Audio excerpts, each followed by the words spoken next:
ഹരേ കൃഷ്ണ. ഇന്ന് നമുക്കൊരു കഥ കേട്ടാലോ? നന്ദനാരുടെ കഥ. നന്ദി വഴിമാറിക്കൊടുത്ത ശിവഭക്തന്റെ കഥ. ഒരു തമിഴ് ഭക്ത കവിയായിരുന്നു നന്ദനാർ. തമിഴ്നാട്ടിലെ തഞ്ചാവൂർ ജില്ലയിലെ മെർക്കാട്ടത്തനൂരിൽ, ഇന്നത്തെ മേളനെല്ലൂർ, പറയ സമുദായത്തിൽ ജനിച്ചു. കടുത്ത ശിവഭക്തനായിട്ടാണ് അദ്ദേഹം വളർന്നത്. പക്ഷേ അടുത്തുള്ള പുരാതന ക്ഷേത്രത്തിന് പുറത്ത് വളരെ ദൂരെ നിന്നു മാത്രമേ അദ്ദേഹത്തിന് ആരാധന നടത്താൻ കഴിഞ്ഞിരുന്നുള്ളൂ. മേർക്കാട്ടുതനൂരിൽ അയിത്തക്കാരുടെ വാസസ്ഥലമായ പുലിയപ്പാടി ചേരിയിലായിരുന്നു അദ്ദേഹം വസിച്ചിരുന്നത്. ഒരു ജന്മിയുടെ അടിമയായി ജോലി ചെയ്തു വന്ന നന്ദനാർ സത്യസന്ധനും കഠിനാധ്വാനിയുമായിരുന്നു. ദിവസവും പണി കഴിഞ്ഞ് പ്രാർത്ഥന നടത്തുക പതിവായിരുന്നു.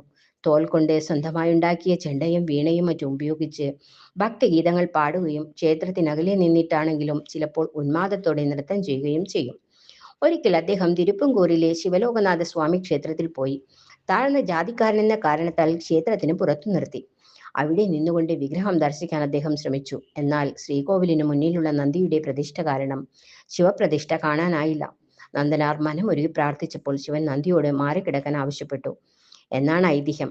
15 അടി നീളവും 7 അടി വീതിയും 7 അടി ഉയരവുമുള്ള നന്ദിയുടെ കരിങ്കൽ വിഗ്രഹം വലത്തേക്ക് 2 അടി മാറുകയും അദ്ദേഹത്തിന് ശിവദർശനം സാധ്യമാവുകയും ചെയ്തുവെന്നാണ് ഐതിഹ്യം പറയുന്നത്. അവിടെ ഇന്നും നന്ദി വലത്തേക്ക് മാറിയാണത്രേ കിടക്കുന്നത്.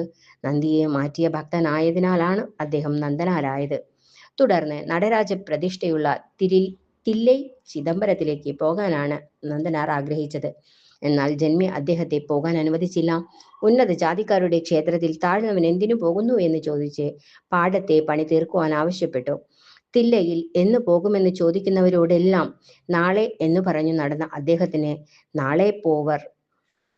തിരുനാളെ പോവർ എന്ന പേരുമുണ്ടായി. നടരാജനു പകരം പറയരുടെ ദൈവങ്ങളായ കറുപ്പൻ, മുനിയൻ, മൂക്കൻ തുടങ്ങിയവരെ ആരാധിച്ചാൽ മതിയെന്ന് ജന്മി നന്ദനാരോട് പറഞ്ഞു. വർഷങ്ങൾ പഴക്കമുള്ള തങ്ങളുടെ പാരമ്പര്യ വിശ്വാസങ്ങൾ ഉപേക്ഷിക്കരുതെന്ന് ബന്ധുജനങ്ങളും അദ്ദേഹത്തെ ഉപദേശിച്ചു. നന്ദനാർ ഒന്നും ചെവിക്കൊണ്ടില്ല. വീണ്ടും ജന്മിയെ കണ്ട് അഭ്യർത്ഥന നടത്തി.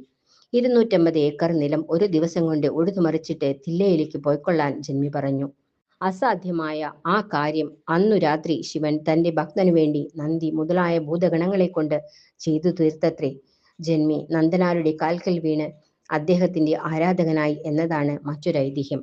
ചിദംബരത്തിലെത്തിയ നന്ദനാർ അയിത്ത ഭയത്താൽ ഓരോ തെരുവിലും നിന്ന് വരുകലാമ എന്ന് വിളിച്ചു ചോദിക്കേണ്ടിയിരുന്നു. അതുകേട്ട് ഉന്നത ജാതിക്കാർ വാതിലുകൾ കൊട്ടിയടച്ച് അകത്തിരിക്കുമ്പോൾ തെരുവ് മുറിച്ചു കടക്കുകയായിരുന്നു ഉദ്ദേശം. അങ്ങനെ ക്ഷേത്ര ദർശനം നടത്തിയും ദൈവനാമം ഉരുവിട്ടും കീർത്തനങ്ങൾ ചൊല്ലിയും ഭക്തിപരവശനായി നൃത്തം ചെയ്തും നന്ദനാർ ക്ഷേത്ര പരിസരത്ത് പല ദിവസങ്ങൾ കഴിച്ചുകൂട്ടി. ഒരു ദിവസം നന്ദനാരുടെയും ക്ഷേത്രദീക്ഷിതരുടെയും സ്വപ്നത്തിൽ ശിവൻ പ്രത്യക്ഷപ്പെട്ടു. അഗ്നിസ്നാനം നടത്തിയാൽ നന്ദനാർക്ക് ക്ഷേത്രപ്രവേശനം അനുവദിക്കണമെന്നായിരുന്നു സ്വപ്നം. ദീക്ഷിതർ ഒരുക്കിയ തീക്കുണ്ടത്തിൽ നന്ദനാർ സ്നാനം നടത്തി.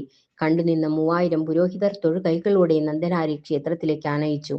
ക്ഷേത്രത്തിനുള്ളിൽ ഭക്തി നൃത്തം ചവിട്ടിയ നന്ദനാർ ശിവനിൽ ലയിച്ച് അപ്രത്യക്ഷനായി എന്നാണ് വിശ്വാസം. പെരിയ പുരാണത്തിലെ ശിവഭക്തോത്തമന്മാരായ 63 നയനാർമാരിൽ ഒരാളാണ് നന്ദനാർ. ഈ കഥ ഇവിടെ അവസാനിക്കുന്നു. സർവം കൃഷ്ണാർപ്പണമസ്തു. ജയ് ശ്രീ രാധേ രാധേ.